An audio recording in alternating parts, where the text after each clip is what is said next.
2 साल पहले की बात है जब मेरी उम्र 23 साल की थी और मैं अपनी ग्रेजुएशन पूरा कर चुका था। हमारा घर रीवा की एक बड़ी कॉलोनी में है। मेरा ग्रेजुएशन पूरा होने के बाद मैं नौकरी की तलाश में लग गया। घर में मम्मी और पापा थे, एक बहन थी जिसकी शादी कुछ वक्त पहले ही हुई। पापा जी का खुद का कपड़ों का कारोबार था और मम्मी एक सरकारी स्कूल में टीचर थी। पापा चाहते थे कि मैं उनके कारोबार में साथ दूं, लेकिन मैं पहले खुद कुछ करना चाहता था। इसलिए उन्हें कह दिया कि मैं कारोबार कुछ वक्त के बाद देखूंगा। अभी काम न मिलने के कारण मैं अक्सर घर पर ही रहता था। हमारा घर बहुत बड़ा है। इतने बड़े घर में सिर्फ 3 लोग रह गए थे, इसलिए कुछ कमरों को किराए पर चढ़ा दिया।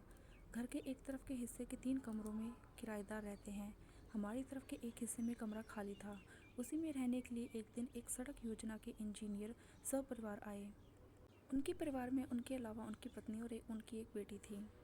पत्नी की उम्र 38 साल की होगी और उनकी बेटी की उम्र 19 साल की रही होगी।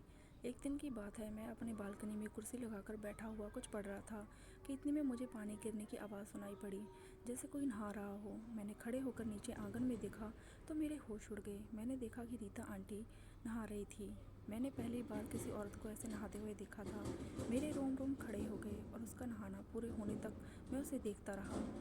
क्योंकि मेरे घर के चारों ओर ऊंची दीवारें हैं, इसलिए बाहर से तो कोई भी नहीं देख सकता था और आसपास के घरों की छत भी नीचे थी, इसलिए स्त्रियां आंगन में आराम से नहा सकती थी। अब मैं रोज़ाना उसी बालकनी में चला जाता और जब तक वो नहाती मैं उसे देखा करता। मुझे पहले से प्यार के बारे में कोई जानकारी नहीं थी और ना मैं ये जानता था कि प्यार कैसे करते हैं। बस पूरे बदन में एक अजीब सी हरकत हो गई थी। मैं परेशान होने लगा कि मुझे ये क्या हो रहा है और कुछ ही देर में सब शांत हो जाता था। एक दिन जब वह नहा रही थी और मैं उसे देख रहा था, तभी उसकी नज़र मुझ पर पड़ गई। मैं जल्दी से वहाँ से भागकर अंदर आ गया। मैं काफ़ी डर गया था कि अब वह मेरे घर वालों को सब कुछ बता देगी, पर ऐसा कुछ भी नहीं हुआ। उसने किसी को कुछ नहीं बताया। कुछ दिन बीत गए। मैंने बालकनी की ओर जाना बंद कर दिया। एक दिन रीता आंटी ने मुझे अपने कमरे में बुलाया। मैं वहाँ गया। वह कमरे में अकेली ही थी। उसकी बेटी कॉलेज गई थी और पति दौरे पर जिले से बाहर गए थे। मैं जब उसके कमरे में गया तो उसने बैठने को कहा और अभी आने की बात कहकर अंदर चली गई। कुछ ही देर बाद वो एक छीनी सा गाउन पहनकर बाहर आई। गाउन के बाहर से सब कुछ दिखाई दे रहा था। मैंने अपनी नज़रें नीचे कर ली। वे मेरे बगल में आकर बैठ गई। उसने कहा, आजकल तुम दिखाई नहीं देते हो, क्या बात है? मैंने कहा, नहीं आंटी, ऐसी कोई बात नहीं है, इन दोनों में कुछ ज़्यादा ही व्यस्त था। अच्छा बताओ, तुम्हारी कोई गर्लफ्रेंड है? उसने बात आगे बढ़ाने के लिए पूछा। मैंने नाम में सिर हिलाया और कहा, मैं बचपन से ही लड़कों के स्कूल और कॉलेज में पढ़ा हूँ, कभी किसी लड़की से मिला नहीं, तो गर्लफ्रेंड कहाँ से होगी मेरी? तो वह चौंक कर बोली, क्या इतने बड़े हो गए हो, अभी तो कोई गर्लफ्रेंड नहीं है? तब तो तुम्हें बड़ी परेशानी होगी। परेशानी कैसी? तुम तो एकदम बुद्धू हो। मैं तो कुछ और ही समझ रही थी। आप क्या सोच रही थी? मैंने पूछा। उस दिन तुम मुझे नहाते हुए देख रहे थे तो मैंने सोचा कि तुम काफ़ी एक्सपर्ट हो और तुम तो इन सब के बारे में बिल्कुल ही मूर्ख हो। अच्छा बताओ, तुमने क्या क्या देखा? मैंने आपको पूरा देखा। पूरा देखा? और उसके कुछ भाग में अंतर होता है। तुमने ऐसा क्या देखा जो तुम्हें अच्छा लगा हो? सब कुछ। ये सुनकर वह हंसने लगी। इससे पहले कभी किसी को नहीं देखा क्या? मैंने कहा, नहीं। चलो मैं आज तुम्हें दिखाती हूँ। और इतना कहकर वो मुझे अपने बेडरूम में लेकर चली गई। बेडरूम में पहुँचते ही उसने अपना गाउन एक तरफ फेंक दिया और कपड़े हटाने लगी। कुछ ही देर में मुझसे लिपट कर किस करने लगी। कुछ देर के बाद मैं भी साथ देने लगा। मुझे अच्छा लग रहा था और उनके मुंह से अजीब आवाज़ें निकल रही थी। कुछ ही देर में हम दोनों ने खेल शुरू किया, पर मुझे खेलना तो आता नहीं था। मैंने उसे बताया तो वो पहले हंसी, फिर खुद ही बैठ गई और बैठकर काम शुरू कर दिया। उनकी एकदम से आवाज़ निकली। मैं डर कर उठने लगा तो उसने मुझे रोक दिया और कहा कि ऐसा होता है, मैं कितना भी बोलती रहूँ, तुम यहाँ से हिलना भी मत। मैंने ऐसे ही किया।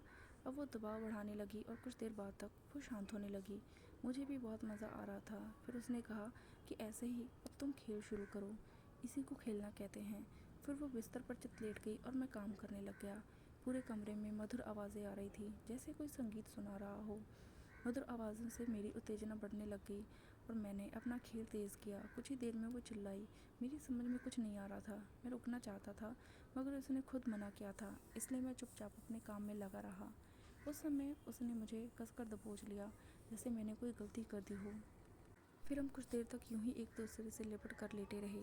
रीता आंटी ने कहा, तुम बहुत अच्छे हो, सबका कहना मान लेते हो, तुमने मेरे साथ खेल कर टाइम पास करवाया, उसके लिए दिल से धन्यवाद। फिर जब मैं वापस घर जाने के लिए उठा तो मेरे कानों में उसकी बेटी रीना की आवाज़ें सुनाई दी। कहाँ जा रहे हो?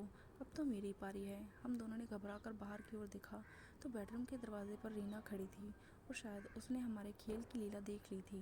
उसकी माँ ने हकलाकर कहा, रीना तुम कब आई? तो रीना ने कहा, अभी 10 मिनट पहले। पर माँ, तुम्हें दरवाज़ा तो बंद कर लेना चाहिए था। दरवाज़ा खुला था, कोई और आ जाता तो बहुत बुरा हो जाता। चलो शुक्र है कि मैं थी, और अगर तुम दोनों अपनी सलामती चाहते हो तो अब तुम्हें मेरे साथ भी खेलना होगा। मैं भी खेल में माहिर बनना चाहती हूँ। मरता क्या न करता। मैं तैयार हो गया और रीना की माँ भी तैयार होगी। उसने कहा, मज़ा आएगा, हम तीनों एक साथ खेल खेलेंगे अब। रीना ने तुरंत बैग और बाकी सब उतार कर एक तरफ रख दिया और बिस्तर पर आ गई। उसने मुझे खेल से पहले किस कर दिया और मैंने उसे। उसकी माँ काम शुरू करने लगी तो रीना ने उसे हटाते हुए कहा, माँ, अब मेरी बारी है। तुम बीच में आकर अब मेरा मज़ा किरकिरा मत करो। तुम खेल को मुझसे खेलना शुरू करो। हमने ऐसा ही किया। फिर कुछ देर बाद रीना ने कहा, अब अपना खेल शुरू करो तुम। क्या किस्मत थी मेरी, एक ही दिन में दो दो लोगों साथ खेल खेला। रीना खेल में नहीं थी मेरी तरह। मैंने रानी से जो सीख ली थी उसी पर कायम रहते हुए खेलना शुरू कर दिया। मैंने रीता से सब सीखते हुए खेल खेला। हम तीनों शाम तक खेल खेलते रहे और साथ ही काम ख़त्म करके हम तीनों आपस में लिपटे रहे। और कुछ देर बाद मैं अपने घर वापस चला गया। ये सिलसिला बहुत वक्त तक चला। मुझे नौकरी भी मिल गई और एक गर्लफ्रेंड भी, जो हमेशा मुझे खुश रखती है।